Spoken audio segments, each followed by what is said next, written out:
Namaku Raffi, 17 tahun. Liburan kali ini aku tidak menghabiskannya di kota, bukan juga di tempat wisata seperti teman-temanku. Aku justru diminta orang tuaku untuk pulang ke kampung, tinggal sementara di rumah nenek. Kampung kecil di kaki gunung, yang bahkan sering terlupakan oleh sinyal. Rumah nenek tak banyak berubah. Kayu-kayu tua yang menghitam karena usia, jendela besar dengan tirai tipis, dan suara ayam dari belakang rumah yang terdengar akrab. Yang paling mencolok tetaplah satu, pohon beringin besar yang berdiri diam di depan rumah itu. Pohon itu menjulang tinggi, daunnya rimbun dan akarnya mencuat dari tanah seperti ular tidur. Sejak kecil, aku memang selalu merasa aneh dengan pohon itu. Bahkan aku sempat bermimpi buruk berkali-kali tentang seseorang yang berdiri di bawahnya, diam dan menatapku tanpa suara. "Nek, pohonnya masih ada ya?" kataku sambil menurunkan ransel.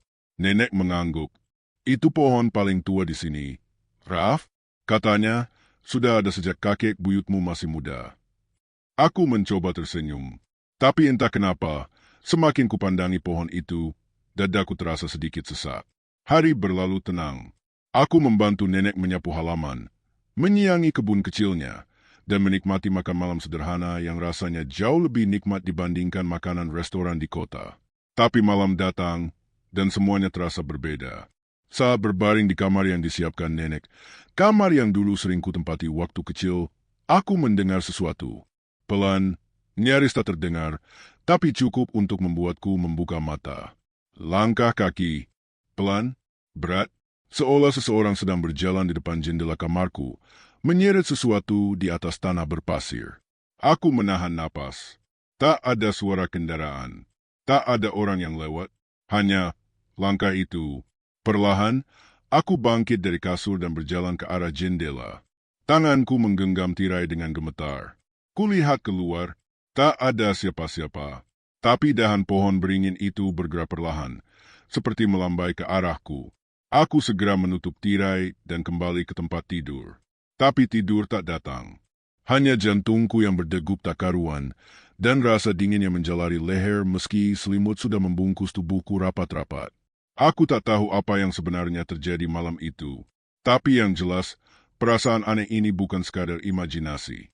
Ada sesuatu yang tidak beres dengan pohon itu. Dan aku merasa, aku belum melihat apa-apa. Dan ternyata, memang benar. Pagi harinya, suasana kembali tenang. Seolah malam yang aneh itu hanyalah mimpi. Nenek sudah sibuk menyapu halaman. Seperti biasa, seolah tak ada yang terjadi. Tapi aku belum bisa berhenti memikirkan suara langkah itu, dan pohon beringin yang dahan-dahannya seakan bergerak sendiri. Aku berdiri di depan jendela kamar, memandangi pohon itu dari balik tirai. Daun-daunnya tampak biasa, tapi akar-akarnya, yang menjala kemana-mana dan mencengkeram tanah di halaman depan, terlihat seperti cakar-cakar tua yang siap meraih siapapun yang terlalu dekat. "Nek, kenapa rumah ini menghadap langsung ke pohon itu?" tanyaku saat sarapan. Nenek terdiam sesaat. Sendok di tangannya berhenti bergerak. "Memang dari dulu begitu. Dulu katanya pohon itu penanda, penjaga kampung ini." Katanya pelan, tidak menatapku. "Sudah ada sebelum rumah ini berdiri. Orang dulu percaya, kita tidak boleh memunggungi pohon itu. Apa karena itu, semua rumah di sini seperti menghindari menghadap ke barat?" tanyaku. "Semua jendela utama selalu ke timur atau selatan, kecuali rumah ini." Nenek hanya mengangguk pelan, lalu menunduk, seakan tak ingin membicarakannya lebih lanjut. Setelah sarapan, aku memutuskan untuk berjalan-jalan keliling kampung. Jalan tanah, rumah-rumah panggung tua, dan suara angin menyapu ladang-ladang kosong, semua membuatku merasa seperti kembali ke masa lalu. Tapi ada satu hal yang sangat aneh. Setiap kali aku menyebut soal pohon beringin kepada warga, wajah mereka langsung berubah kaku. "Pohon itu nggak usah dibicarain, Nak," kata salah satu bapak tua di warung. "Nanti kamu malah dibikin mimpi." "Mimpi apa?" tanyaku penasaran. "Udah, jangan penasaran," jawabnya cepat, lalu menepuk pundakku dengan mata yang tak lagi bersahabat. Hari itu, perasaanku makin tak tenang. Dan malamnya, mimpi itu datang. Aku berdiri di halaman rumah, tepat di depan pohon beringin. Tapi malam itu sunyi, terlalu sunyi. Akar-akarnya bergerak perlahan, seperti ular yang hidup dan bersuara lirih. memanggil namaku. Raffi? Suaranya serak, berasal entah dari mana, tapi terasa seperti masuk langsung ke dalam kepalaku. Lalu kulihat seseorang berdiri di bawah pohon. Wajahnya tak terlihat, tertutup kain putih panjang. Tangannya menunjuk ke tanah, ke satu gundukan kecil di bawah akar besar. Aku tersentak bangun dengan keringat dingin membasahi tubuh. Nafasku terengah-engah. Jendela kamarku masih tertutup, tapi aku tahu mimpi itu bukan mimpi biasa. Aku pun keluar kamar, melangkah pelan ke teras depan. Pohon itu masih berdiri diam dalam gelap. Tapi entah kenapa, aku merasa kali ini dia sedang mengawasiku. Dan baru ku sadari, gundukan tanah kecil di dekat akar itu memang benar-benar ada. Awalnya aku sempat ragu, mungkin hanya bayangan dari mimpi yang terbawa sampai pagi. Tapi saat aku langkahkan kaki mendekat ke halaman depan, gundukan itu terlihat nyata. Tanahnya sedikit lebih menonjol dari permukaan lain, seolah baru saja ditimbun, dan bagian atasnya dipenuhi daun-daun kering yang seolah sengaja ditaburkan untuk menyamarkan bentuknya. Aku berjongkok, menyentuh permukaannya. Tanahnya masih lembut. Apa ini cuma tempat semut bersarang? Tanyaku dalam hati. Tapi sesuatu di dalam diriku berbisik. Tidak, ini bukan cuma itu. Suara pintu depan mendadak berdiri terbuka. Aku tersentak berdiri. Nenek keluar sambil membawa sapu lidi. Matanya langsung tertuju ke arahku yang berdiri di dekat gundukan. Raffi, jangan dekat-dekat situ ya, katanya cepat, nadanya lebih tajam dari biasanya. Kenapa, Nek? Tanyaku pelan. Itu cuma tanah biasa. Tempat nyimpen pupuk, jawab nenek singkat. Tapi aku tahu, itu bukan jawaban jujur. Nenek terlalu cepat menjawab. Terlalu gugup untuk ukuran seseorang yang biasanya tenang. Sepanjang hari itu, aku mencoba bersikap seperti biasa. Tapi pikiranku terus kembali ke gundukan itu. Dan pada malam harinya, mimpi itu kembali. Sama seperti sebelumnya, aku berdiri di depan pohon beringin. Tapi kali ini, sosok misterius di dalam mimpi menoleh padaku. Perlahan, wajahnya masih tertutup, tapi dari balik kain putih itu terdengar isakan pelan. Tangannya menunjuk ke gundukan tanah, lalu ke arah rumah nenek. Aku terbangun dengan tubuh gemetar. Dan saat menoleh ke jendela, aku melihat sesuatu yang membuat napasku terhenti. Ada bekas jejak kaki dari arah pohon beringin menuju ke jendela kamarku. Jejak itu tertinggal jelas di tanah basah. Hanya satu arah, menuju ke arahku, tapi tidak kembali ke pohon. Aku tak berani keluar, tapi pagi harinya, ketika aku memberanikan diri memeriksa halaman, jejak itu sudah hilang. Terhapus rapi, seperti tak pernah ada. Namun satu hal membuatku yakin, ada sesuatu yang disembunyikan di balik pohon itu. Dan untuk pertama kalinya, aku menyadari, mungkin rumah nenekku bukan hanya menghadap ke pohon besar, tapi menghadap rahasia yang ingin tetap terkubur selamanya. Malam itu, aku memutuskan untuk tidak tidur lebih awal. Bukan karena mengantuk, tapi karena pikiranku terus dihantui oleh jejak kaki yang tiba-tiba muncul dan menghilang. Ada sesuatu di rumah ini, dan aku merasa itu semakin mendekat setiap malam. Aku duduk di kasur sambil menatap jendela yang sudah kututup rapat. Suara jangkrik terdengar lirih dari luar. Tidak ada suara kendaraan. Tidak ada suara televisi. Hanya detik jam dinding yang mengiringi perasaanku yang makin tak tenang. Jam menunjukkan pukul 1.12 dini hari. Saat itulah aku mendengarnya lagi. Langkah kaki pelan. Teratur, berat, bukan seperti orang berjalan biasa. Lebih seperti seseorang yang menyeret pakaiannya menyentuh tanah. Aku berdiri, pelan-pelan membuka tirai jendela. Dan di sanalah dia berdiri. Seorang perempuan. Bergaun putih panjang yang mengembang ke tanah. Rambutnya tergerai menutupi sebagian wajahnya. Ia berdiri diam, tepat di bawah pohon beringin. Aku ingin berteriak, tapi tak ada suara yang keluar dari mulutku. Mataku membelalak, nafasku tercekat. Sosok itu tidak bergerak, tidak juga menoleh. Tapi entah kenapa aku merasa, dia tahu aku sedang memperhatikannya. Tangannya menggantung lemas di samping tubuh. Lalu pelan-pelan ia mengangkat satu tangan dan menunjuk ke arahku. Jantungku serasa berhenti. Aku mundur perlahan. Kututup tirai itu dengan cepat, tubuhku gemetar hebat. Aku duduk di ujung kasur, tak bisa berpikir jernih. Apa yang kulihat barusan? Apakah itu mimpi? Tapi tidak, itu nyata, sangat nyata. Keesokan paginya, aku mencoba memberanikan diri bercerita pada nenek. Nek, semalam aku lihat ada orang di bawah pohon itu, kataku perlahan. Nenek menghentikan gerakan tangannya yang sedang meracik bumbu dapur. Matanya tak berani menatapku. Perempuan, lanjutku, bergaun putih. Dia diam, lalu menunjuk ke arah kamarku. Wajah nenek berubah pucat. Tangannya yang menggenggam pisau sayur tiba-tiba bergetar. Ia menatapku lekat-lekat, lalu mengalihkan pandangan ke arah luar jendela, ke arah pohon. Apa kamu lihat wajahnya? Tanyanya, pelan. Aku menggeleng. Tidak, rambutnya panjang menutupi wajahnya. Nenek menghela napas panjang.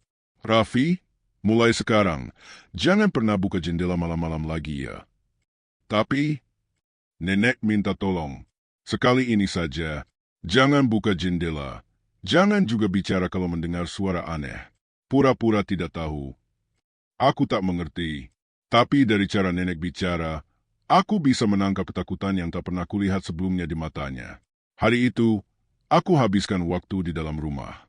Tapi pandanganku selalu tertuju ke arah pohon beringin dari selat tirai. Dan gundukan itu, yang masih ada, diam, seolah menyimpan rahasia yang tak ingin terkuak. Sore menjelang malam, seekor kucing kampung melintasi halaman. Ia berjalan pelan, mendekati gundukan. Baru saja ia mengendus-endus tanah itu, tiba-tiba tubuhnya menegang. Lalu berlari ketakutan sambil mengeong kencang, seperti melihat sesuatu yang tak kasat mata. Aku menahan napas, dan untuk pertama kalinya, aku bertanya dalam hati, apa yang sebenarnya pernah terjadi di bawah pohon itu, dan kenapa semua orang di desa ini memilih untuk diam? Pertanyaan itu terus bergema di dalam kepalaku, siang dan malam. Rasanya tak masuk akal, jika hanya karena pohon tua, semua orang bisa bersikap saneh ini. Tapi setiap kali aku mencoba menggali jawaban, yang kudapat hanyalah tatapan kosong, atau lebih sering, ketakutan. Dan sejak aku melihat perempuan itu, yang berdiri diam di bawah pohon sambil menunjuk ke arahku, rasa penasaran dalam diriku berubah menjadi kegelisahan. Bukan cuma ingin tahu, tapi seperti ada sesuatu di dalam dadaku yang mendorongku untuk mencari tahu. Seolah aku dituntun oleh sesuatu yang tak bisa dijelaskan. Hari kelima aku tinggal di rumah nenek. Langit tampak mendung sejak siang. Angin bertiup pelan namun dingin, membuat dedaunan di pohon beringin bergesekan seperti suara bisikan. Menjelang malam, nenek tampak lebih gelisah dari biasanya. Ia memasang penghalang kecil dari sapu lidi di pintu belakang, lalu menyiram air ke depan halaman sambil berkomat kamit. Aku memerhatikannya dari balik jendela. Untuk apa itu, Nek? Tanyaku saat ia masuk rumah. Biar malam ini tenang, jawabnya singkat. Kamu juga, Raffi, jangan keluar kamar. Jangan buka jendela. Ingat pesan nenek. Aku mengangguk, tapi pikiranku tidak diam. Malamnya, aku benar-benar tak bisa tidur. Rasanya seperti ada yang terus mengintip dari balik jendela. Tirai memang tertutup, tapi aku bisa merasakan kehadiran itu. Sebuah tekanan yang tak terlihat, namun nyata. Akhirnya, karena tak tahan lagi, aku melanggar larangan itu. Perlahan, aku mendekati jendela. Jantungku berdetak makin cepat. Tanganku gemetar saat menyentuh tirai. Dan ketika aku mengintip dari celah kecil, dia ada di sana lagi. Perempuan itu berdiri di tempat yang sama. Kali ini lebih dekat. Wajahnya tetap tersembunyi di balik rambut hitam panjangnya. Tapi gaunnya tampak berkibar pelan tertiup angin, seperti sedang bergerak meski tubuhnya diam. Tiba-tiba, perempuan itu berjalan perlahan ke arah gundukan. Tangannya menunjuk ke tanah. Lalu, ia membungkuk dan mulai mengais dengan tangannya sendiri. Aku mundur dari jendela, napasku memburu. Tidak, ini tidak mungkin mimpi. Perempuan itu menggali sesuatu dari gundukan itu. Tanpa sadar, aku sudah membuka pintu kamar dan berjalan ke arah ruang depan. Rumah terasa dingin. Suara detak jam terdengar sangat keras. Aku membuka pintu depan dengan perlahan. Langkahku tertahan di ambang pintu. Halamanku kosong. Tidak ada siapa-siapa. Tapi gundukan tanah itu tampak berbeda. Tanahnya berantakan, seperti baru saja digali, dan ditinggalkan begitu saja. Aku mendekat, perlahan, meski bulu kuduku meremang. Ada sesuatu yang menonjol keluar dari tanah. Sebuah kain putih, lusuh, terkoyak. Aku menatapnya dengan ngeri. Tiba-tiba dari arah dalam rumah, nenek memanggilku dengan nada panik. Raffi, jangan sentuh apa-apa. Aku berbalik. Nenek berdiri di depan pintu dengan wajah pucat pasi. Matanya membelalak melihatku yang sudah berdiri terlalu dekat dengan gundukan. Nenek mau jujur, katanya dengan suara parau. Tapi kamu harus janji, jangan cerita ke siapapun. Aku menatapnya lekat. Nafasku belum teratur. Tapi aku tahu, malam itu, akhirnya, pintu rahasia yang selama ini terkunci akan mulai terbuka. Nenek masih berdiri di ambang pintu. Tubuhnya gemetar, tangan kanannya menggenggam dinding seperti hendak roboh jika tak berpegangan. Wajahnya pucat, tapi matanya penuh keteguhan, seperti seseorang yang tahu bahwa sudah tak ada lagi ruang untuk bersembunyi. Aku melangkah pelan mendekatinya, menjauh dari gundukan. Entah kenapa, walau tubuhku dipenuhi rasa takut, ada bagian dalam diriku yang lega. Lega karena akhirnya akan tahu apa yang sebenarnya terjadi. Nek, tolong cerita. Apa sebenarnya yang nenek sembunyikan?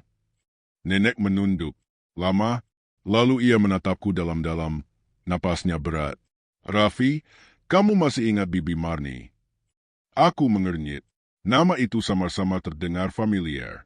Yang dulu tinggal di sini juga? Nenek mengangguk perlahan. Dia adik perempuan nenek. Sudah lama sekali sebelum kamu lahir. Aku menunggu dengan sabar. Hujan mulai turun gerimis. Angin membawa aroma tanah basah dan aroma tua dari pohon beringin. Bibi Marni, dia tidak seperti orang lain. Raffi, dia punya sesuatu dalam dirinya. Katanya, ia bisa melihat hal-hal yang tidak terlihat. Sejak kecil dia sudah aneh. Kadang bicara sendiri. Kadang tiba-tiba menjerit malam-malam. Tapi nenek selalu menjaganya. Karena dia adik satu-satunya. Nenek berhenti sejenak. Lalu melanjutkan dengan suara pelan, hampir seperti bisikan. Sampai suatu malam, Bibi Marni bertemu seseorang. Seorang lelaki yang tak pernah kami kenal. Dia bilang lelaki itu datang dari arah hutan belakang desa. Sejak saat itu, tingkahnya semakin berubah. Ia mulai sering berdiri di bawah pohon beringin, mengubur sesuatu, berbicara seperti sedang berdoa, tapi bukan dalam bahasa yang kami pahami. Aku diam terpaku, mencoba membayangkan semuanya. Sampai akhirnya, dia menghilang. Raffi, menghilang begitu saja, tanpa jejak. Kami mencari kemana-mana. Tapi yang kami temukan hanyalah kain putihnya yang terkoyak, terkubur di dekat akar pohon beringin. Mataku membelalak. Jadi, gundukan itu? Nenek mengangguk pelan. Itulah tempat terakhir kali kami melihat tanda-tanda keberadaannya. Sejak saat itu, tak ada yang berani mendekat. Dan tiap malam tertentu, seseorang melihat sosok perempuan berdiri diam di sana. Aku menelan ludah. Suasana terasa sangat hening. Bahkan suara hujan seolah berhenti sejenak untuk mendengarkan cerita ini. Nenek tutup cerita itu rapat-rapat. Tak ingin ada yang tahu.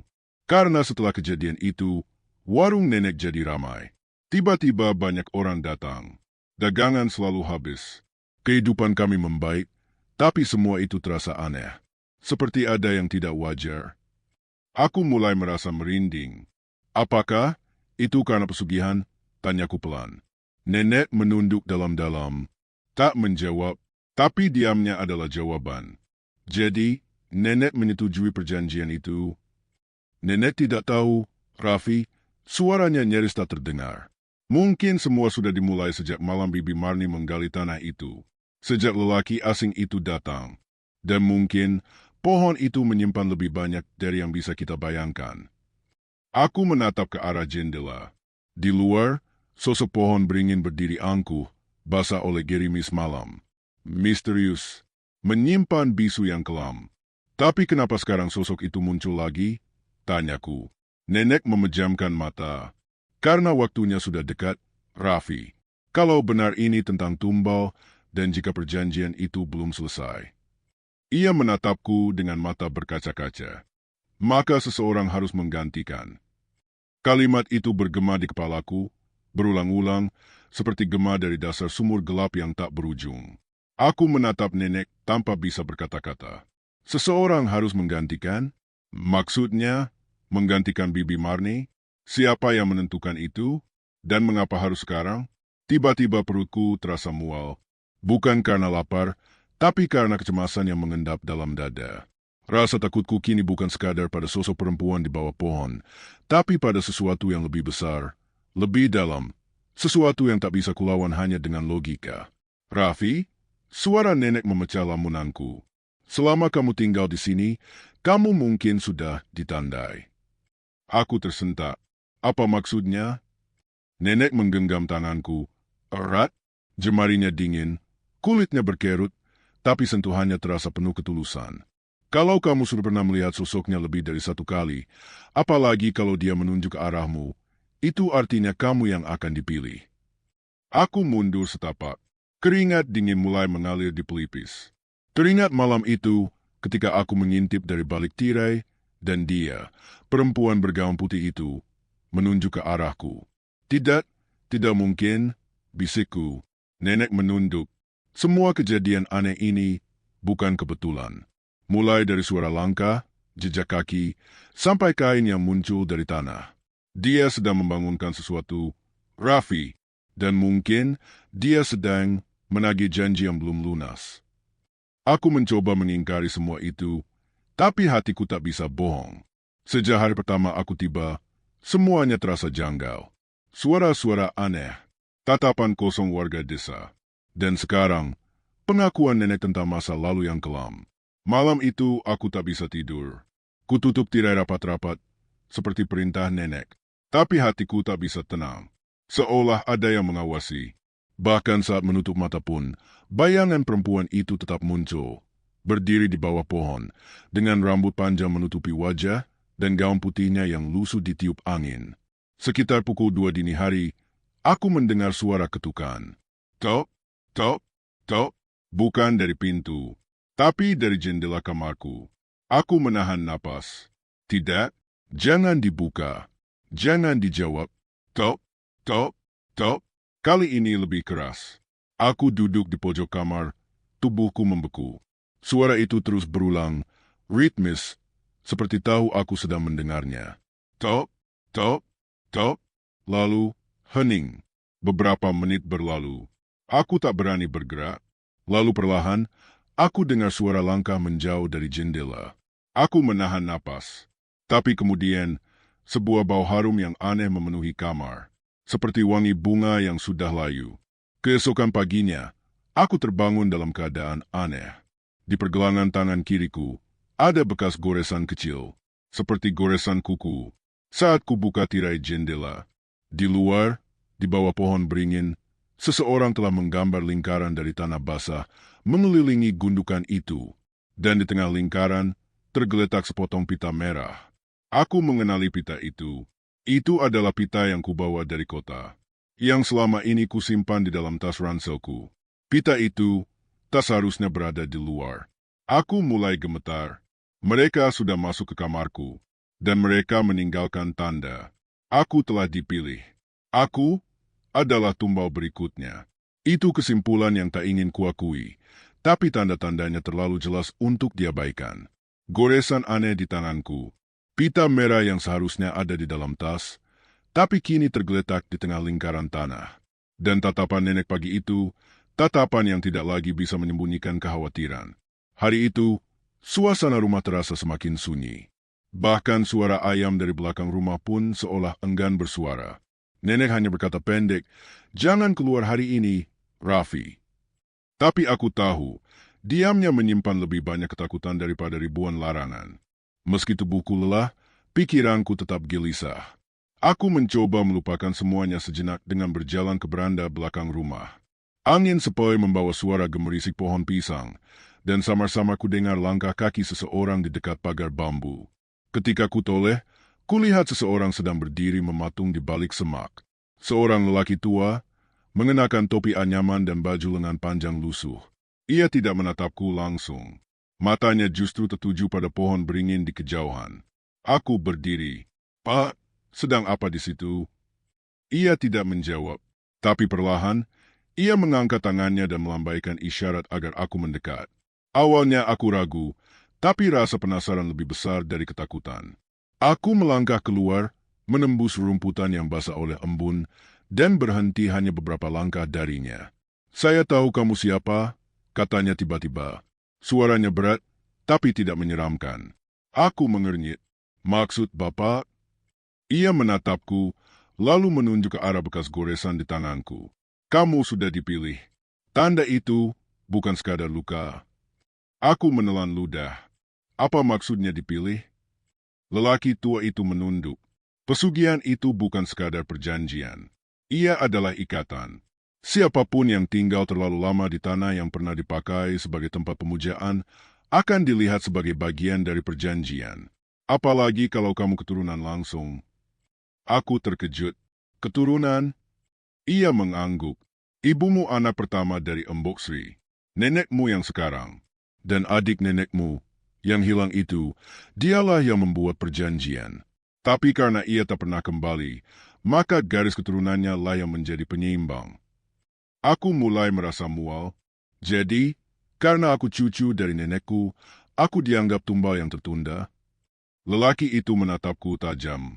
"Bukan cuma dianggap, kamu sudah ditandai. Dan waktumu tinggal sedikit." Aku gemetar. "Lalu harus bagaimana? Apa aku bisa keluar dari sini?" Ia menggeleng pelan. "Keluar dari desa hanya akan membuatmu dikejar. Karena perjanjian itu tidak berlaku berdasarkan tempat. Tapi daerah." Aku tercekat. "Ada satu cara," katanya lirih. "Tapi kamu harus berani menghadapi apa yang akan ditunjukkan padamu. Karena satu-satunya jalan keluar adalah menelusuri awal mula semuanya." "Awal mula?" "Iya. Kamu harus kembali ke tempat itu. Tempat di mana Bibi Marni membuat perjanjian. Ada sesuatu yang dikubur di bawah akar pohon beringin. Sesuatu yang belum pernah diceritakan siapapun, bahkan oleh nenekmu." Aku menggeleng cepat. "Tidak, itu terlalu berbahaya." Lelaki tua itu menatapku dengan tatapan yang tak bisa kulukiskan. Antara kasihan dan tak berdaya. "Kalau kamu menunggu lebih lama, kamu tidak akan sempat memilih apa-apa." Ia kemudian melangkah pergi, perlahan menghilang di balik rimbunan semak, seperti kabut yang tertiup angin. Aku berdiri kaku, masih mencoba memahami semua yang barusan kudengar. Malamnya, aku menatap gundukan dari balik jendela. Untuk pertama kalinya, aku tidak melihat perempuan itu berdiri di sana. Tapi aku tahu, malam itu bukan berarti lebih tenang. Malam itu adalah jeda sebelum semuanya benar-benar dimulai. Dan ternyata, aku benar. Keesokan paginya, suasana rumah terasa berbeda. Angin berembus lebih kencang dari biasanya, daun-daun berterbangan tak tentu arah, dan burung-burung yang biasa ramai di pagi hari menghilang entah kemana. Bahkan suara ayam pun tak terdengar. Seolah seluruh alam tahu sesuatu akan terjadi hari ini. Aku duduk termenung di ambang pintu kamar, tangan masih memegangi bekas goresan di pergelangan. Bekas itu makin dalam. Kulitku terasa gatal, lalu panas, seperti ada sesuatu yang tumbuh dari dalam. Aku tahu, aku tak bisa menunda lagi. Nenek mengetuk pintu kamarku pelan. Wajahnya tampak lebih tua dari kemarin, seperti seseorang yang sudah tidak tidur semalaman. Ia duduk di sebelahku, membawa secangkir teh hangat. "Kalau kamu memutuskan untuk pergi ke pohon itu," katanya tiba-tiba, "bawa ini." Ia menyodorkan sebuah kotak kayu kecil, usang, dan penuh debu. Saat kubuka, kudapati seuntai benang hitam dengan batu kecil berwarna abu-abu tergantung di tengahnya. "Ini milik Bibi Marni," ujar nenek lirih. Katanya, batu itu bisa melindungi dari bisikan. "Bisikan?" Nenek mengangguk. "Kalau kamu dengar suara-suara saat menggali, jangan jawab. Jangan lihat ke arah mereka. Fokus pada tanahnya. Dan jangan biarkan benda apapun menyentuh kulitmu selain batu itu." Aku menelan ludah. Jantungku berdebar keras. Tapi aku tahu, tak ada lagi waktu untuk ragu. Sore itu, saat matahari mulai turun perlahan ke balik bukit, aku membawa skop kecil dan kalung batu itu menuju pohon beringin. Angin sore menari di antara daun, dan akar-akar pohon menjalar seperti tangan-tangan tua yang mengakar dari masa lalu. Kakiku berhenti tepat di depan gundukan. Di sekelilingnya, jejak lingkaran tanah basah yang kemarin kulihat kini mengering, tapi masih jelas bentuknya. Seperti tanda batas antara dunia ini dan dunia yang lain. Aku menghela napas dalam-dalam, lalu mulai menggali. Tanahnya lembab, beraroma tajam. Setiap cangkulan terasa berat, seperti menggali beban berpuluh tahun. Baru 5 menit, tanganku mulai gemetar. Entah karena dingin, atau karena bisikan itu mulai terdengar. Raffi. Aku menggertakkan gigi. Tidak, jangan jawab, jangan lihat. Raffi, tolong aku. Suara itu seperti suara anak kecil. Lembut, menyayat hati, seperti meminta belas kasihan. Tapi aku ingat pesan nenek. Jangan jawab, jangan lihat. Aku terus menggali.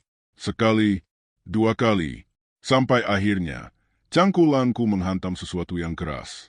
Aku berhenti, nafasku tercekat, ku kerup perlahan tanah di sekitarnya, dan muncullah sesuatu. Sebuah kotak logam tua, berkarat, hampir menyatu dengan akar pohon. Dengan hati-hati, aku mengangkatnya. Kotaknya dingin, bahkan menusuk ke tulang. Aku membuka tutupnya pelan, dan di dalamnya terdapat 3 benda. Secari kain putih robek, rambut panjang yang sudah mengering, dan sebuah potongan cermin kecil yang retak. Saat aku menatap cermin itu, sekelebat bayangan muncul. Seseorang berdiri di belakangku. Aku menoleh cepat. Tak ada siapa-siapa. Tapi ketika aku tatap cermin itu lagi, wajah itu muncul. Wajah seorang perempuan. Matanya gelap, rambutnya menutupi wajah dan mulutnya. Berbisik, sudah waktunya pulang. Aku menjatuhkan kotak itu. Napasku tercekik. Tanah di sekitarku mulai bergetar pelan. Daun-daun berterbangan. Suara angin melolong seperti jeritan. Akar pohon bergoyang, dan dari balik semak-semak, kulihat sesuatu muncul. Bukan manusia, bukan hewan, tapi sesuatu yang sudah lama tertidur. Dan kini terbangun. Akar-akar pohon beringin mulai bergerak perlahan, seperti ular-ular tua yang menggeliat keluar dari tidurnya. Angin makin kencang, debu berterbangan, dan suara-suara aneh mulai berdengung di telingaku. Aku ingin berlari, tapi tubuhku seperti terpaku di tempat. Lalu, tiba-tiba, semuanya gelap. Bukan seperti malam biasa, tapi gelap yang pekat dan dalam. Seolah aku tenggelam ke dalam lapisan lain dari dunia ini. Ketika aku membuka mata, aku tak lagi berdiri di bawah pohon beringin. Aku berada di sebuah rumah kayu kuno, dengan lampu minyak yang menyala redup. Dinding-dindingnya penuh lukisan hitam putih, dan udara di dalamnya begitu lembab hingga napasku terasa berat. Aku mendengar suara dari ruang tengah. Seorang perempuan muda, mengenakan kebaya lusuh dan rambut digelung, sedang duduk bersimpuh di hadapan cermin. Di tangannya ada kendi berisi air, dan di sekelilingnya 3 batang lilin menyala. Wajahnya mirip sekali dengan wajah yang kulihat di cermin retak tadi. Itu dia, Bibi Marni. Jika ini harga yang harus kubayar, ambillah, ucapnya lirih. Air dalam kendi itu dituangkannya ke dalam mangkuk tanah liat, dan dia mulai membaca sesuatu dalam bahasa yang tak ku mengerti. Suaranya berat, bukan seperti suara perempuan muda, melainkan seperti suara yang telah dicampur oleh waktu dan kesakitan. Aku ingin bersuara, ingin mengatakan sesuatu, tapi mulutku tak bisa bergerak, seolah aku hanya penonton dalam ingatan ini. Tiba-tiba pintu rumah terbuka, dan masuklah nenek, waktu masih muda. Wajahnya panik. Marni, hentikan. Kau tidak tahu apa yang kau panggil. Tapi Bibi Marni tak menghiraukannya. Air mata mengalir di pipinya. Aku lelah hidup miskin.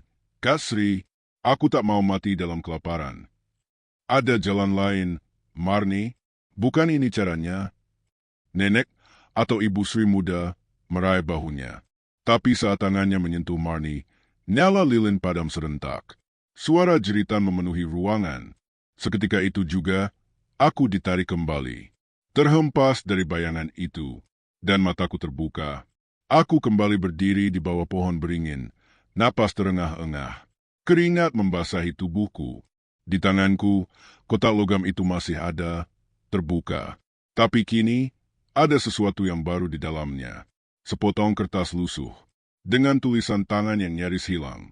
Maafkan aku, kalau ku tahu akibatnya sebesar ini, aku tak akan pernah memanggilnya. Tanganku gemetar saat membaca itu, dan tiba-tiba, semuanya masuk akal. Bibi Marni bukan ingin mencelakai siapapun. Ia hanya putus asa. Tapi perjanjian yang ia buat berlanjut hingga hari ini, karena ia tak pernah sempat menutupnya. Dan karena itu, aku, sebagai darah keturunannya, menjadi pengganti yang dipilih. Aku menatap langit, matahari telah tenggelam sepenuhnya.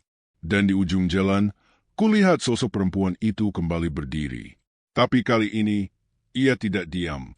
Ia melangkah maju, perlahan, mendekatiku, dan untuk pertama kalinya, aku bisa melihat wajahnya dengan jelas. Bukan wajah menyeramkan, tapi wajah seseorang yang ingin minta tolong. Aku terpaku. Matanya, yang gelap dan sayu, menatapku dalam-dalam. Tak ada marah di sana. Hanya kesedihan dan kelelahan. Seperti seseorang yang sudah terlalu lama menunggu untuk didengarkan. Lalu dia membuka mulutnya perlahan. Bawa aku pulang. Suara itu tak menggetarkan tanah, tak menggema menakutkan seperti yang pernah kudengar di malam-malam sebelumnya. Justru suara itu terdengar lirih, rapuh, seperti suara seorang anak yang kehilangan rumah. Aku menelan ludah. Pulang kemana? Ia menunjuk ke arah bukit kecil di belakang rumah nenek. Di situ, ada lahan kosong yang tak pernah dipakai. Dulu hanya ditumbuhi alang-alang dan pohon liar. Nenek pernah bilang, tempat itu tak boleh disentuh. Tapi sekarang, aku mulai mengerti kenapa. Aku tidak pernah dimakamkan dengan layak. Lanjutnya pelan. Tubuhku disembunyikan. Di bawah tanah kering yang tak pernah kau lihat. Aku perlahan menunduk. Perasaan bersalah menyeruak dalam dada. Aku yang harus menguburmu. Dia mengangguk pelan, lalu berbalik, melangkah pelan ke arah bukit. Tapi sebelum bayangnya menghilang di balik kabut malam, dia menoleh padaku sekali lagi. Sebelum malam keempat, aku menatap langit, bulan setengah tampak menggantung redup di balik awan. Ini sudah malam ketiga sejak aku menggali tanah itu, yang berarti aku hanya punya satu malam lagi. Aku kembali ke rumah dengan napas memburu. Langkahku terburu-buru memasuki ruang tamu, dan nenek langsung bangkit dari kursi goyangnya. Wajahnya pucat. Kau melihatnya lagi? Aku mengangguk. Dia ingin dipulangkan, dimakamkan, di bukit belakang. Nenek terduduk. Matanya menatap kosong ke dinding, seolah bayangan masa lalu kembali menyeretnya ke tahun-tahun yang tak ingin ia ingat. Aku tahu ini akan datang. Tapi kupikir kutukan itu akan berhenti bersamaku, gumamnya. Aku harus melakukannya, Nek. Nenek menggeleng. Itu bukan sekadar menggali dan mengubur. Di sana, penjaganya sudah lama tidak tidur. Kau harus siap. Penjaga? Makhluk yang menjaga batas antara dunia ini dan dunia mereka.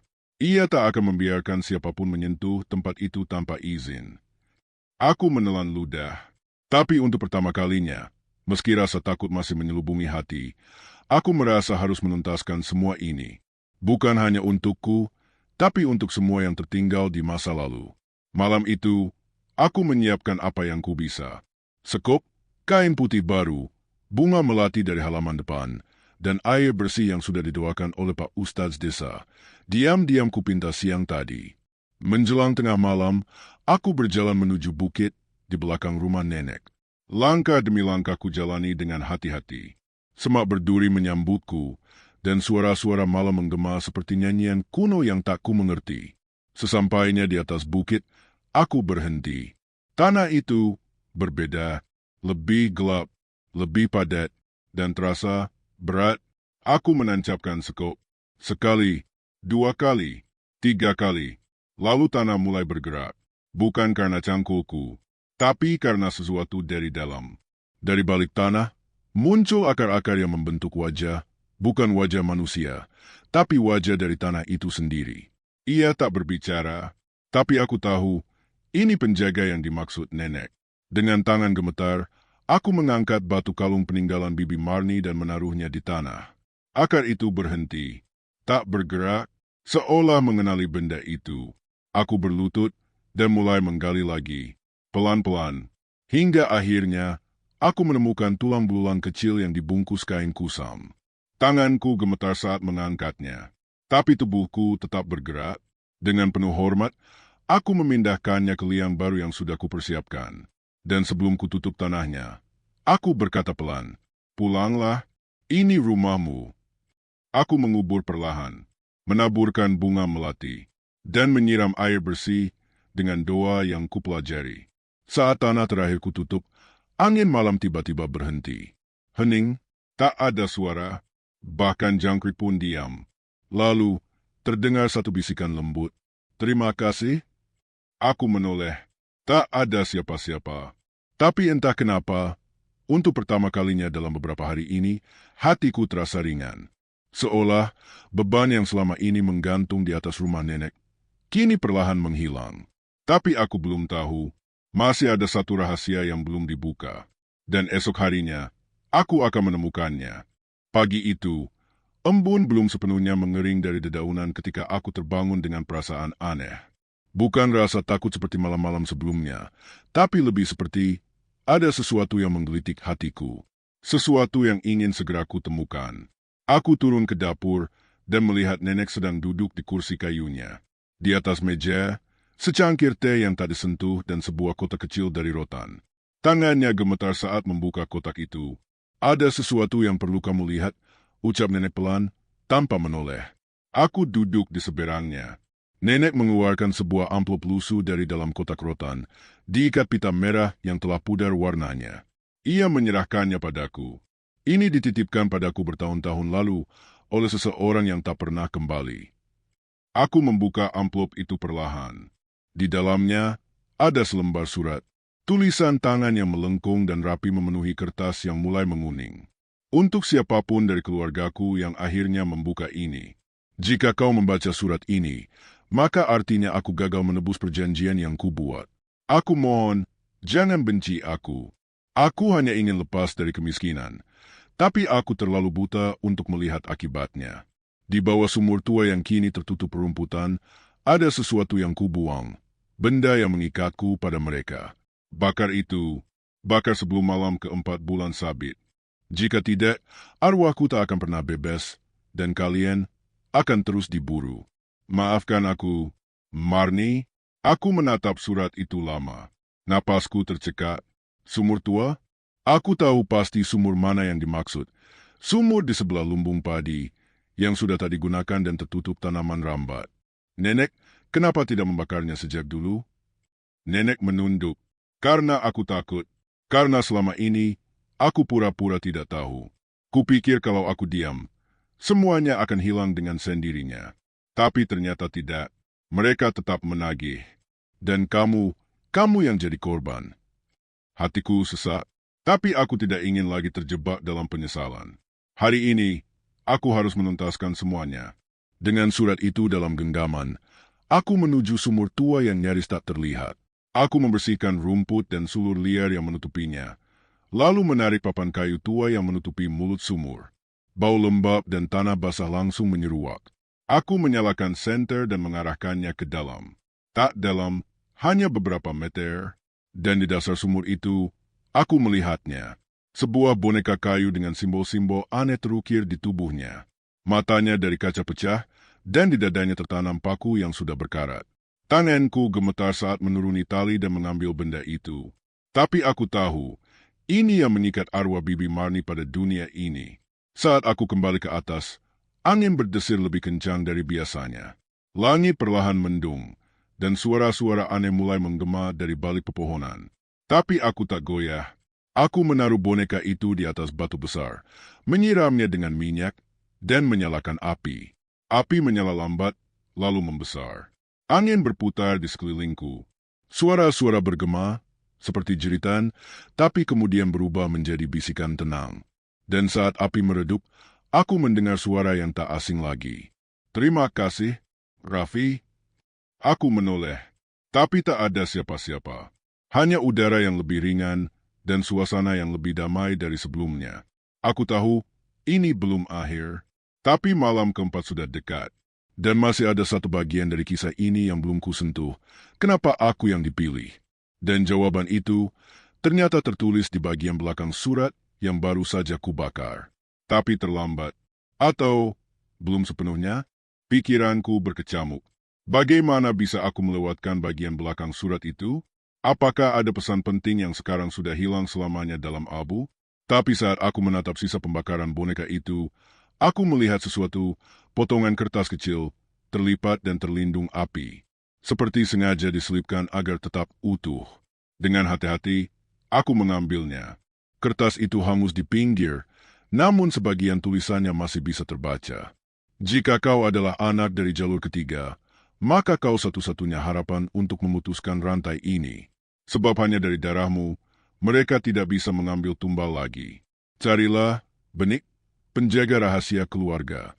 Ia yang tahu semuanya. Jalur ketiga, aku menggenggam kertas itu kuat-kuat, lalu berlari kembali ke rumah. Nenek duduk di beranda, seperti sudah menungguku. Aku harus bertanya, kataku tanpa basa-basi. Apa maksudnya jalur ketiga?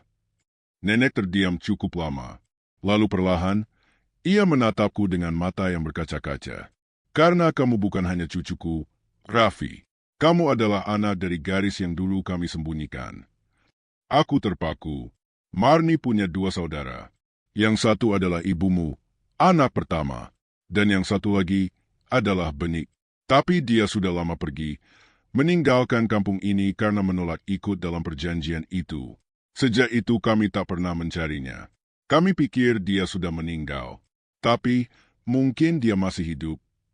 Di mana aku bisa menemukannya? Nenek menghela napas berat. Satu-satunya tempat yang mungkin adalah rumah kayu tua di seberang kebun bambu. Tempat itu tak pernah didatangi siapapun lagi sejak tahun 90-an. Aku langsung bersiap. Kali ini bukan karena rasa penasaran, tapi karena semuanya terasa semakin dekat dengan kebenaran. Kutukan ini tidak bisa kutanggung sendiri jika aku tidak tahu akar semuanya. Menjelang sore, aku menapaki jalan setapak yang terlupakan, melewati batang-batang bambu yang saling menyilang, seperti gerbang ke dunia yang tak tersentuh waktu. Di ujung jalan itu, tampak rumah kayu yang nyaris runtuh, dipenuhi sulur liar. Aku membuka pintu yang sudah lapuk. Engselnya berdecit lirih. Di dalamnya, hanya ada meja tua, rak penuh buku berdebu, dan foto keluarga. Aku dekati foto itu. Seorang pria dengan rambut ikal, berdiri di tengah 2 anak kecil. Salah satunya adalah ibuku. Di sudut kanan bawah foto itu, tertulis, Benik 1984. Lalu terdengar langkah dari belakangku. Aku membalikkan badan. Seorang pria tua dengan tongkat berdiri di ambang pintu. Matanya tajam, tapi wajahnya tenang. Kau, Raffi? Aku mengangguk perlahan. Aku mencari kebenaran tentang kutukan ini. Ia menatapku lama, lalu menghela napas. Kalau begitu, waktunya tiba. Mari duduk. Ada cerita panjang yang harus kau dengar, tentang perjanjian pesugihan, dan tentang siapa sebenarnya yang harus menebusnya. Aku duduk. Jantungku berdegup cepat, karena inilah saatnya aku mengetahui seluruh kisah kelam keluargaku, dari awal sampai akhir. Benik duduk perlahan di kursi reyot di sudut ruangan, menatap ke arahku seolah waktu puluhan tahun tak pernah menghapus sedikit pun ingatannya. Aku tahu hari ini akan datang, katanya pelan. Hari di mana salah satu dari darah keturunan kami akan datang, meminta kebenaran. Aku meneguk ludah. Apa yang sebenarnya terjadi? Apa yang mereka lakukan sampai membuat kutukan seperti ini muncul? Benik menunduk. Semua dimulai saat musim paceklik besar, puluhan tahun lalu. Warung nenekmu hampir bangkrut, sawah-sawah kering, dan keluarga kita hidup dalam utang menumpuk. Marni, bibimu, adalah yang paling putus asa. Ia pergi ke seseorang, orang yang mengaku bisa membuat hidup kami berubah seketika. Aku menyela, dukun pesugihan. Benik mengangguk, tapi bukan dukun biasa. Dia penjaga gerbang pesugihan tua, yang berdiam di ujung utara kampung, tempat tak ada siapapun berani lewat tengah malam. Marni membuat perjanjian dan menandatangani nama seluruh keluarganya, termasuk aku, ibumu, dan calon keturunan kami. Kenapa dia membawa semua nama? Tanyaku dengan nada tak percaya. Karena tumbalnya bukan cuma harta, tapi garis keturunan. Setiap 30 tahun, satu nyawa dari jalur yang tertulis akan ditagih. Dan setiap kali ada yang melawan, mereka akan datang lebih cepat. Aku terdiam, tubuhku gemetar. Dan kamu, Raffi, anak dari jalur ketiga, yang tidak ikut dalam sumpah, karena aku menolak saat itu. Tapi darahmu masih mengalir dari garis yang sama, dan itu membuat mereka bingung. Mereka tidak bisa menagihmu begitu saja. Itulah kenapa kamu bisa melihat semuanya, tapi tidak bisa disentuh. Aku teringat semua kejadian yang kualami. Suara di balik pintu, mimpi-mimpi aneh, benda-benda bergerak sendiri, tapi aku selalu selamat. Bahkan saat boneka itu terbakar, aku hanya mendengar bisikan damai. Apa aku bisa memutuskan ini semua? Benik berdiri, mengambil sebuah kotak besi dari bawah lantai papan. Ia membuka perlahan, dan di dalamnya ada seikat rambut hitam, sepotong piring tanah liat, dan sebuah cincin kuno berukir simbol aneh. Ini milik Marni, katanya.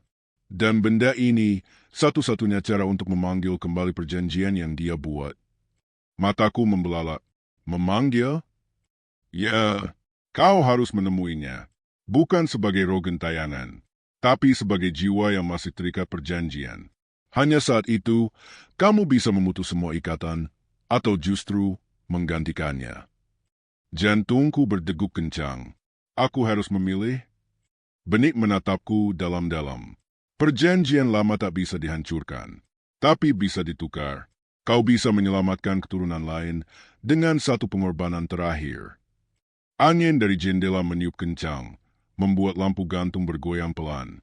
Dalam hatiku, aku tahu, saat ini, aku telah berdiri di antara dua jalan paling sulit dalam hidupku. Dan malam keempat bulan sabit, hanya tinggal 2 hari lagi.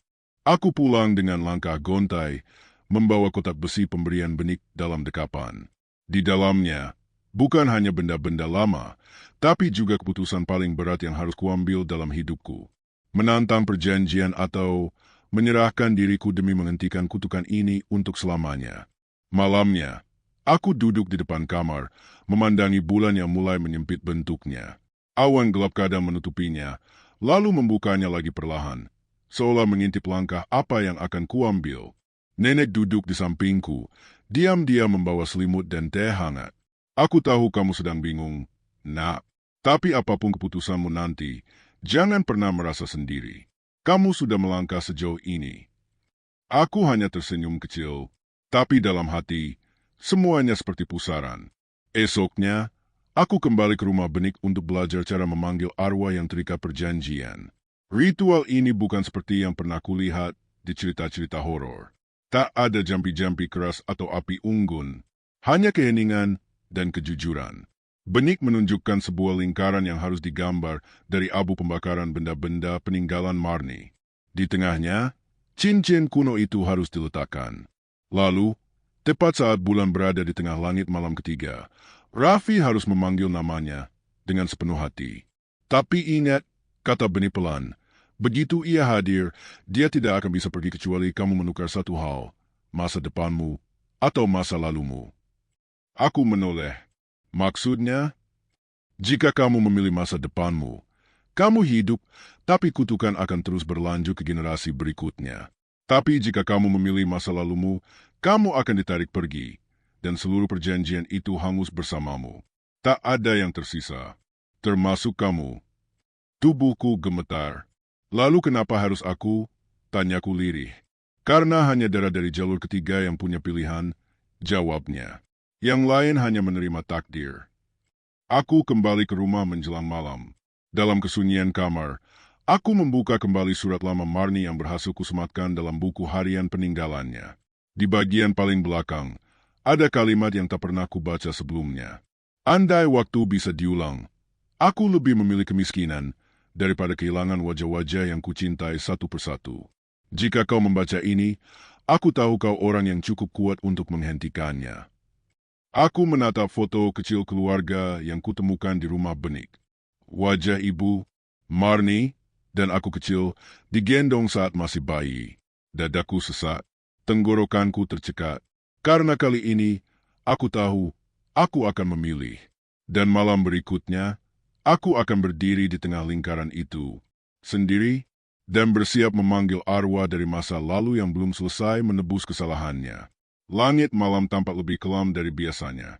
Bintang-bintang seperti enggan menampakkan diri, seolah tahu bahwa malam ini bukanlah malam biasa. Di tanah lapang belakang rumah Benik, aku menggambar lingkaran abu seperti yang diajarkan. Di tengahnya, cincin kuno peninggalan Marni terletak diam, memantulkan cahaya bulan yang redup. Tangan dan kakiku dingin, tapi aku tetap berdiri. Sendiri, napasku berat, namun tak goyah. Saat jam menunjukkan pukul 12:01, aku mengejar nama itu. Marni, tak ada yang terjadi. Ku sentuh kembali cincin itu, dan dengan suara yang lebih dalam, ku panggil lagi. Marni, aku Raffi. Aku memanggilmu, bukan untuk membenci, tapi untuk menanyakan satu hal terakhir. Apa yang kau pilihkan untuk kami, layakkah dibayar dengan hidup kami? Tiba-tiba, udara sekitar menjadi berat. Dedaunan tak lagi bergoyang. Sunyi, lalu di ujung lingkaran, sosok itu muncul, perlahan, dari kabut tipis yang tak pernah ada sebelumnya. Wajahnya pucat, namun damai. Rambut panjangnya digulung rapi, mengenakan kebaya tua berwarna gading. Matanya menatapku dengan sendu, seperti seseorang yang sudah lama ingin bicara, tapi tak pernah sempat. Aku tahu kamu akan datang. Suaranya lembut, seperti suara angin di balik tirai malam. Kau cucu dari adikku, dan satu-satunya yang masih bisa memilih. Aku menggigit bibir, menahan emosi yang tak tahu ingin keluar dalam bentuk marah, takut, atau iba. Aku sudah membaca semua yang kau tinggalkan, Bu Marni. Tapi aku masih ingin mendengar langsung darimu. Kenapa kau menukar masa depan kami demi pesugihan itu? Marni menunduk. Karena aku bodoh. Karena saat itu, aku pikir kekayaan bisa menyelamatkan kita dari kehancuran. Tapi aku lupa bahwa harga yang kubayar jauh lebih mahal dari apapun. Lalu kenapa tak pernah berusaha membatalkannya? Aku mencoba, tapi pesugihan ini bukan kontrak biasa. Ia hidup. Ia menghisap dari satu nyawa ke nyawa lain. Hanya ada satu cara mengakhiri, pengorbanan penuh. Aku tak cukup kuat untuk memilih itu dulu. Mataku basah, suara di tenggorokanku berat. Lalu sekarang, aku harus memilih, kan? Menyelamatkan masa depan, atau tetap hidup dengan masa lalu yang terus menghantui. Marni mendekat, namun tak menyentuhku. Kau satu-satunya dari jalur ketiga. Jika kau menyerahkan dirimu, semuanya akan berakhir. Tak akan ada tumbal. Tak akan ada kemunculan roh. Tapi kau akan hilang dari dunia ini. Tak ada yang akan mengingatmu, karena itulah harga penghapusan perjanjian. Aku terdiam lama. Tak menjawab, tak bisa. Lalu aku menunduk, mengulurkan tangan ke cincin tua itu. Jika aku pergi, tanyaku perlahan, apa nenek akan hidup damai? Marni mengangguk, dan tak seorang pun dari garis keturunanmu akan pernah diganggu lagi. Aku menutup mata. Dalam kesunyian yang begitu pekat, hanya satu hal yang terpikir. Aku mungkin akan hilang, tapi mereka akan bebas. Aku menarik napas panjang dan bersiap mengucapkan kata akhir dari perjanjian itu. Jika pengorbanan ini mengakhiri semuanya, maka aku rela, bisikku lirih. Saat kata-kata itu keluar dari mulutku, cahaya bulan meredup seketika, dan cincin di tengah lingkaran mulai bergetar pelan, lalu berputar sendiri, seolah tersedot oleh kekuatan yang tak kasat mata. Udara menjadi semakin berat, membuat dadaku sesak, dan tanah di bawah kakiku terasa hangat seperti denyut nadi kehidupan yang berpacu cepat. Marni menatapku dengan mata penuh haru. Kau lebih berani dari siapapun yang pernah kutahu. Raffi, kau sudah memilih, dan mereka sudah menerima. Aku menunduk, tak tahu harus bahagia atau takut. Tapi sebelum aku sempat berkata apa-apa lagi, angin kencang tiba-tiba berhembus dari segala arah, memutar di sekeliling lingkaran abu itu. Debu dan serpihan kecil berterbangan, membentuk pusaran samar berwarna kelabu keperakan. Dan dari tengah pusaran itu, sinar putih menyilaukan membelah kegelapan malam. Tubuhku perlahan terasa ringan, seperti melayang. Seakan-akan semua beban, rasa takut, dan ingatan masa lalu mulai ditarik keluar. Jiwaku seolah tidak lagi sepenuhnya berada di tubuh ini. Namun di detik itulah terdengar suara lain. Suara yang asing tapi terasa hangat. Raffi?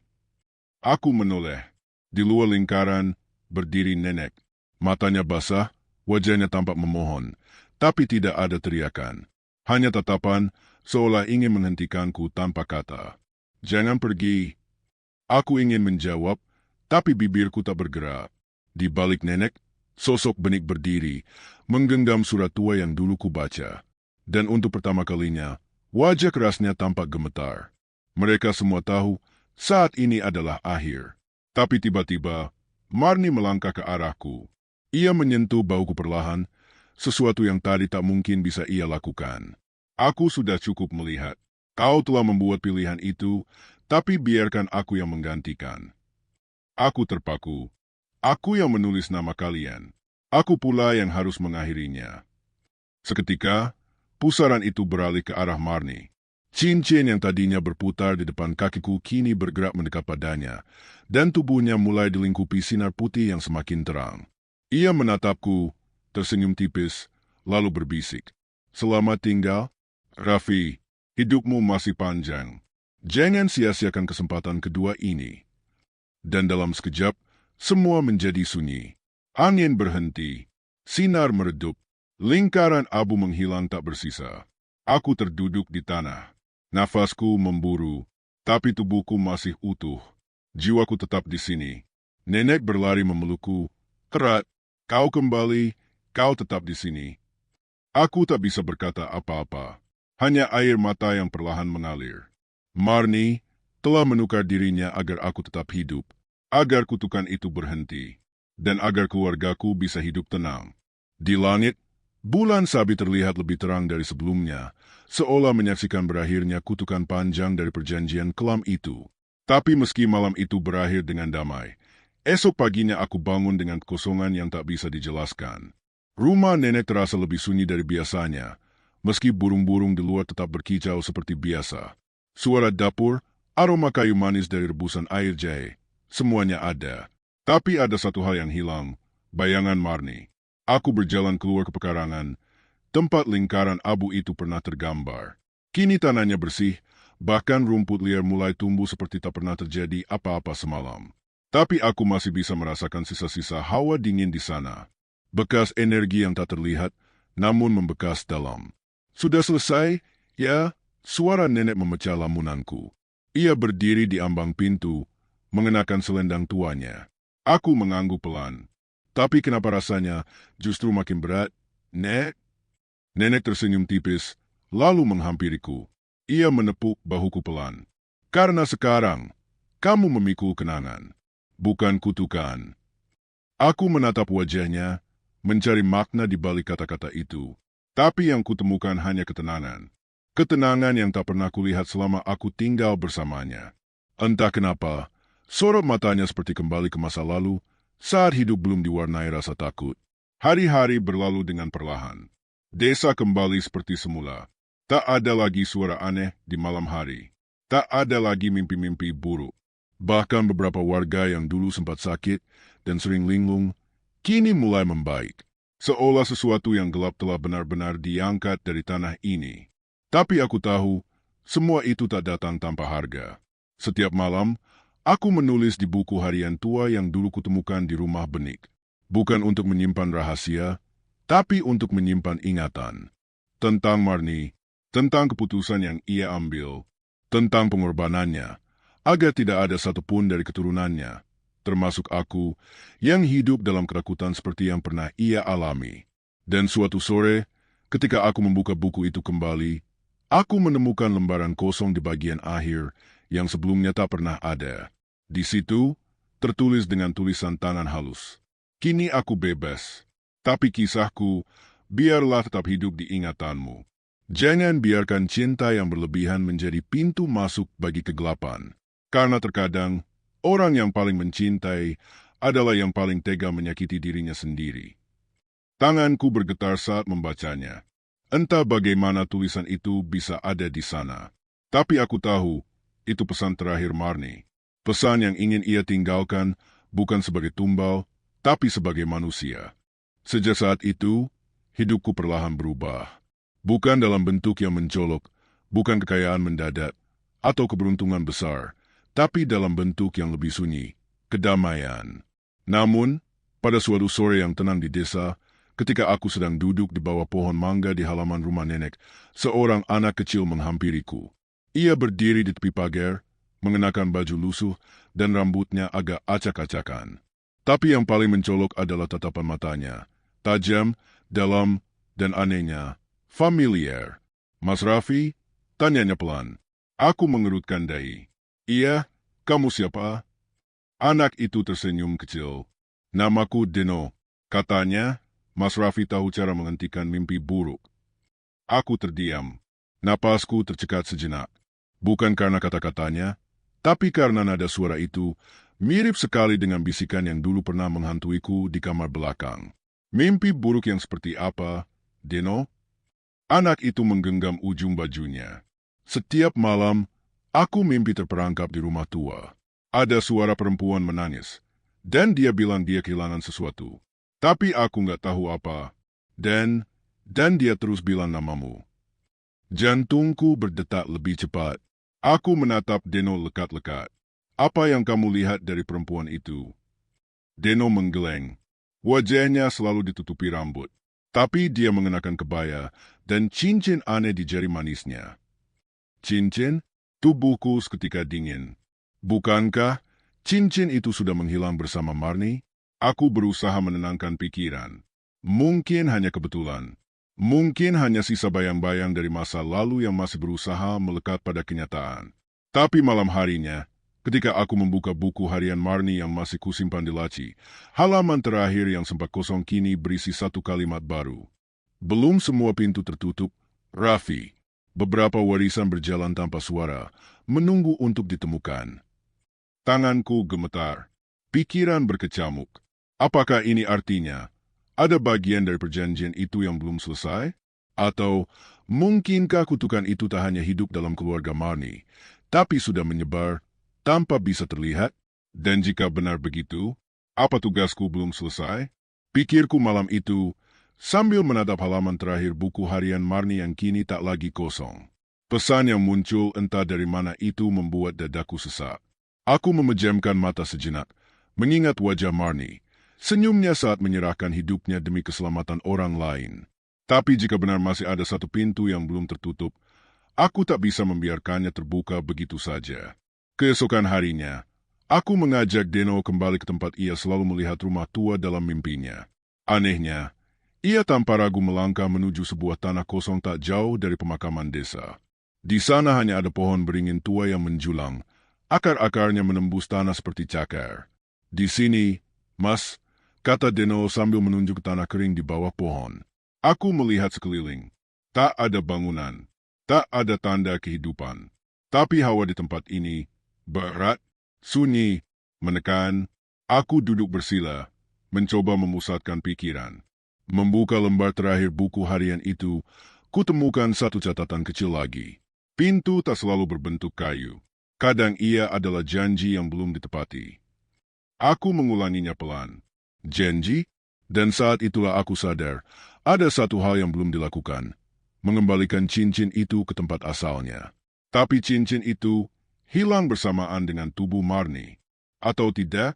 Aku merogoh saku jaket tuaku, jaket yang kupakai malam saat upacara pengorbanan. Tanganku menyentuh sesuatu kecil dan dingin. Saat ku tarik keluar, cincin itu ada di sana. Bagaimana bisa? Jantungku berpacu. Apakah ini yang dimaksud Marni? Apakah inilah warisan terakhir yang harus dikembalikan? "Deno, kamu berani ikut masuk akar itu?" Tanyaku menunjuk lubang kecil di bawah pohon beringin. Deno mengangguk pelan.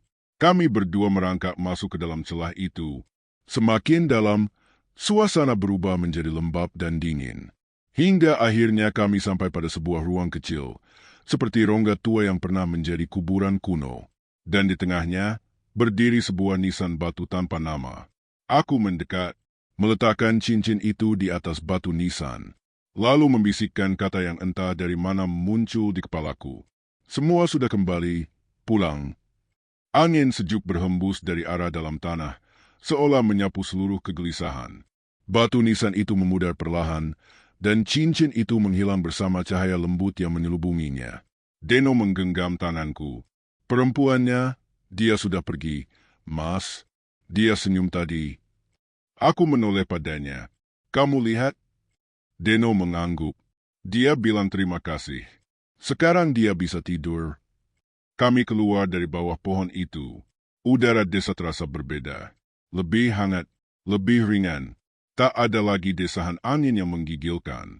Tak ada lagi suara-suara dari masa lalu. Dan untuk pertama kalinya, aku benar-benar merasa bebas. Aku berdiri di bawah pohon beringin itu cukup lama, memandangi celah tempat aku dan Deno tadi masuk.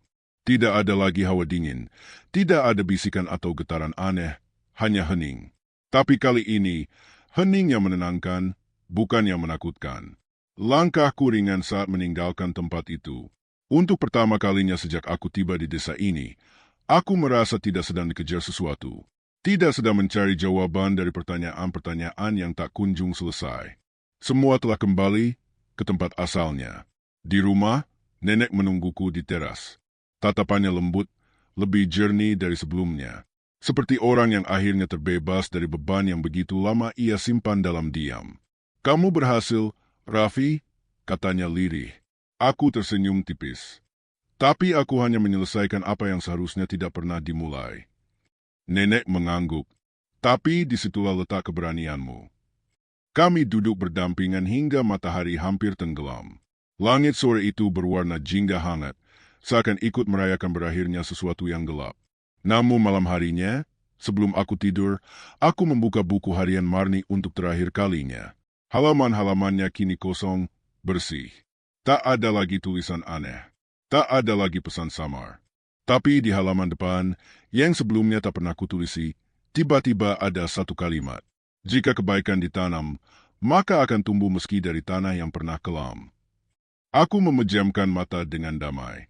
Kata-kata itu terasa seperti pelukan terakhir dari Marni. Sebuah restu, sebuah penutup. Esoknya, aku pamit pulang ke kota. Nenek melepas kepergianku dengan senyuman. Dan sebelum aku benar-benar naik ke bus, Deno datang menghampiri dengan membawa sebungkus kecil kain putih. Apa ini? Tanyaku. Marni titip ini di mimpi semalam, katanya. Katanya, ini bukan lagi kutukan, tapi jimat pelindung. Aku membuka bungkusan itu pelan. Di dalamnya hanya ada segenggam bunga melati kering dan seutas benang merah. Sederhana, tapi hangat. Aku menggenggamnya erat, dan saat bus mulai berjalan, aku menatap keluar jendela, ke arah desa yang makin menjauh. Angin menerpa wajahku pelan, membawa aroma tanah, kayu, dan kenangan. Sejak saat itu, hidupku kembali seperti semula. Tapi aku tahu, apa yang terjadi bukan untuk dilupakan, melainkan untuk diingat sebagai pelajaran. Bahwa warisan bukan sekadar harta, tapi bisa berupa janji yang belum ditunaikan, kesedihan yang belum disembuhkan, atau cinta yang belum sempat diucapkan. Dan kadang, kita hanya perlu menutup satu pintu terakhir agar generasi setelah kita bisa hidup tanpa bayangan masa lalu. Terima kasih telah mengikuti kisah penuh misteri dan haru ini hingga akhir. Jangan lupa like, tulis komentarmu di bawah, dan subscribe untuk terus mengikuti kisah-kisah dramatis dan penuh pesan lainnya. Aktifkan juga lonceng notifikasinya, supaya kamu gak ketinggalan cerita menarik berikutnya. Sampai jumpa di kisah selanjutnya.